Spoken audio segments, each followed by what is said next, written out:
Hi guys, starting with ameloblastoma, that is odontogenic tumor without involving odontogenic mesenchyme. Also the other names are adamentinoma and adamentoblastoma and multilocular cyst. ये क्यूजैक ने first बार identify किया था and this is very true neoplasm जो enamel organ type tissue से बनता है. अब ये यूनिसेंट्रिक होता है, बेनाइन होता है एंड क्लिनिकली परसिस्टेंट होता है एंड नॉन फंक्शनल होता है. ameloblastoma, that is true neoplasm, unicentric, benign, clinically persistent and non-functional in origin. Now coming on to pathogenesis, ये ट्यूमर 5 तरह से डिराइव्ड हो सकता है, 5 तरह से.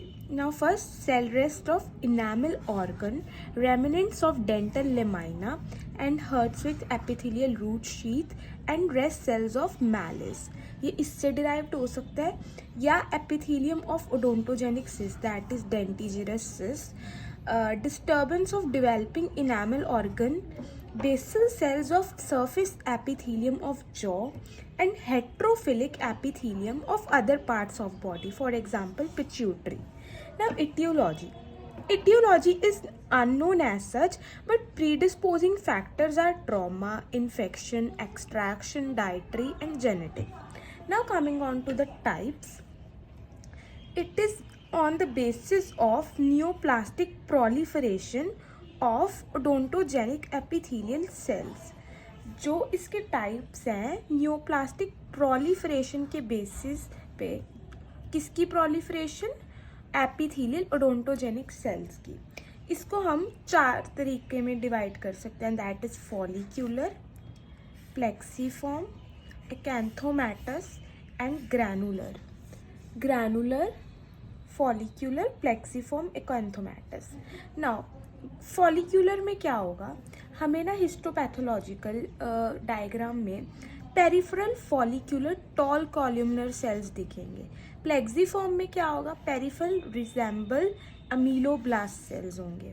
नाउ एक्ैंथोमैटस में ना स्क्वामस मेटाप्लेजिया होगा, स्टीलेट रेटिकुलम सेल्स का, ये हमेशा याद रखना.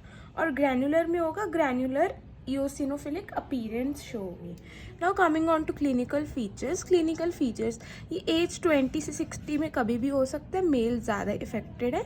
मैंडिबल 80% ज़्यादा इफेक्टिव है in molar and ramus area. Bony hard, slow and large swelling होती है, पेनलेस होती है, फ्यूजिफॉर्म और ओवॉइड स्वेलिंग होती है. पैथोलॉजिकल बोनी फ्रैक्चर्स भी हो सकता है, फेशियल डिफॉर्मिटी भी हो सकती है, पेन, पैरेस्थीजिया, मोबिलिटी ऑफ टीथ भी हो सकती है.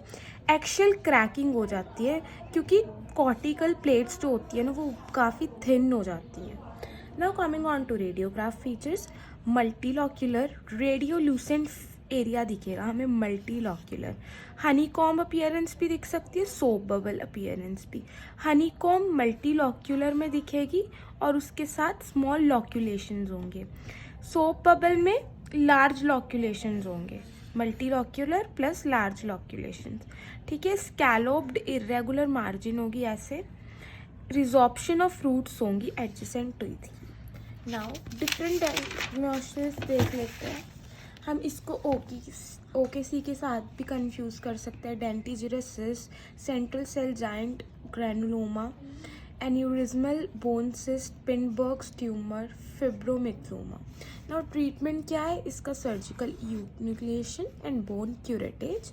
रेडिकल सर्जरी कर सकते हैं, लाइक जैसे इतना ट्यूमर है, ठीक है, हम इसके 2-2 सेंटीमीटर और भी एक्स्ट्रा कट कर देंगे, इसे हम रेडिकल सर्जरी कहते हैं. इस कारण क्या होगा ना, रिकरेंस रेट जो हाई होता है ना वो कम हो जाएगा. Thanks, I hope you will like this lecture.